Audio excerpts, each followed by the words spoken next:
കഴിഞ്ഞ വർഷം എൻ്റെ സ്കൂളിൽ ഞാൻ 25 വർഷം പൂർത്തിയാക്കി. അപ്പോൾ അതിൻ്റെ കുറച്ച് സെലിബ്രേഷൻസൊക്കെ സ്കൂളിലും ഫ്രണ്ട്സിൻ്റെ ഇടയിലൊക്കെ നടന്നു.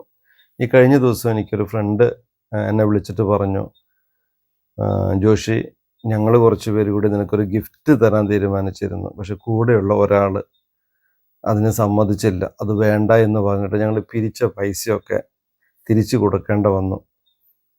അതുകൊണ്ടാണ് ഞങ്ങൾ 1-2 പേര് പേഴ്സണലായിട്ട് ജോഷിക്ക് ഓരോ ഗിഫ്റ്റ് തന്നേന്ന് പറഞ്ഞു. മറ്റൊരാൾ വിളിച്ചിട്ട് അതുപോലെ പറഞ്ഞു, ഞങ്ങൾ ആ ഗ്രൂപ്പ് മൊത്തം പൈസ പിരിക്കാൻ തീരുമാനിച്ചാണ് ഒരു ഗിഫ്റ്റ് തരാൻ വേണ്ടി. പക്ഷെ അതിലൊരാൾ പറഞ്ഞത് പറ്റില്ല, കൊടുക്കേണ്ട ആവശ്യമില്ല എന്ന്. അപ്പോൾ ഇതെല്ലാം ഞാൻ സംസാരിക്കുന്നതും കമ്മ്യൂണിക്കേറ്റ് ചെയ്യുന്നതൊക്കെ എൻ്റെ മകൻ കേൾക്കുന്നുണ്ട്. ഈ കോള് കഴിഞ്ഞപ്പോൾ മകൻ എന്നോട് ചോദിച്ചു, ഇതെല്ലാം കേട്ടപ്പോൾ അപ്പയ്ക്ക് എന്താ ഫീൽ ചെയ്തതെന്ന് ചോദിച്ചു. അപ്പോൾ ഞാൻ പറഞ്ഞു, ആ ഒരു ഗ്രൂപ്പിൽ ഒത്തിരി പേരുണ്ട്. അതിൽ കുറച്ച് പേർക്കൊക്കെ എന്നോട് ഇഷ്ടക്കേടുമുണ്ട്. അതിൽ നിന്ന്